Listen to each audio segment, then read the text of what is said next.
back for another book review. Today we're talking about this little one. This is A Little Bit of Crystals, an introduction to crystal healing by Cassandra Eason. As the title would suggest, this is an introduction into using crystals for metaphysical placebo effect ways of handling things. As per always, please remember that crystals don't actually fix things. Again, I've had some really bad books, so if this is like your first video to the channel, hi, hello.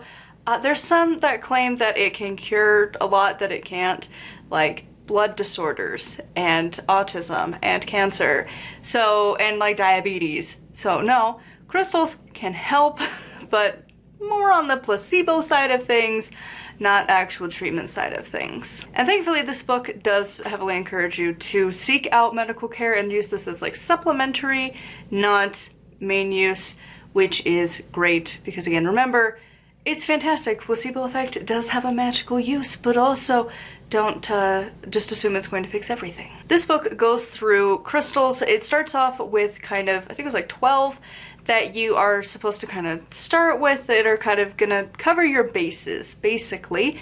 And I thought that's where we were gonna end, but no, then every chapter after that has additional, I think it's at least like 5 or 6 more crystals to use, different techniques, different areas of life, different ways of using them, and that is pretty much it. And then you get to the end with no conclusion or sources. I gave it a 3, it's a good 3, but it's still just a 3. First of all, again, I was really kind of disappointed that like I really thought we were just gonna dive deep into 12 only uses and like ways to incorporate them for a variety of different uses so you don't need to like blow your budget on rocks, but no. And then the crystal meanings were like, it's sometimes iffy. Like there's some that you don't see particularly often, but also some of them are the ones that I have, that I use, and I have looked up because I was like, ooh, pretty, and then I bought it, and then I'm like, what do I use it for?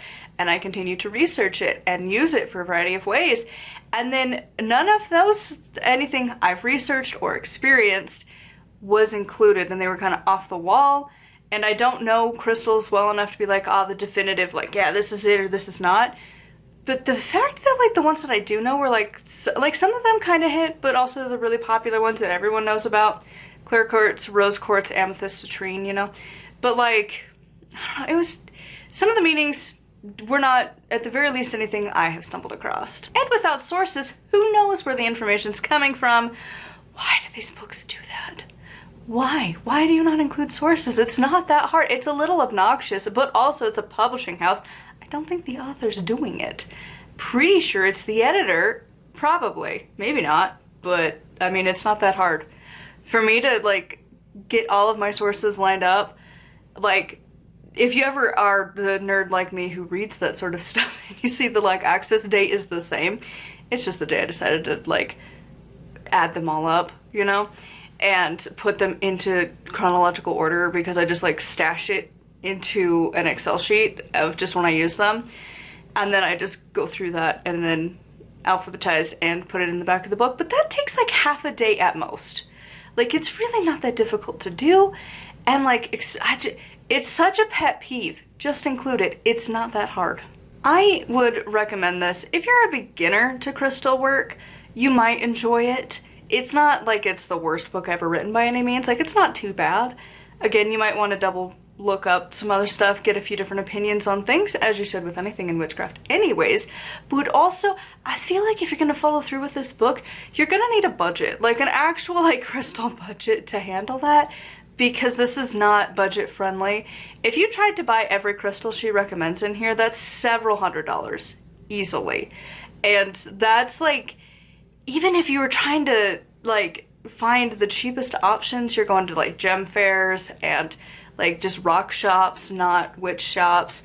Like, it's still gonna be pretty pricey. Rocks are not cheap. They're not the most expensive thing, but they're not like cheap either.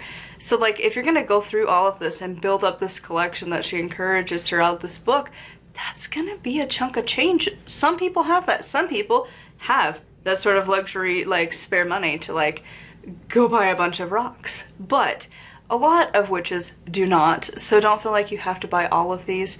that the book recommends. You don't even need the 12 that she recommends. Really, on a budget, you could get away with like 5. Even 1 if you're being honest. And like, not to be that person, but in my own book, I also encourage you just to use found stones. They're phenomenal. I love my found rocks. They're so great. I don't need to go to a store and buy fancy rocks.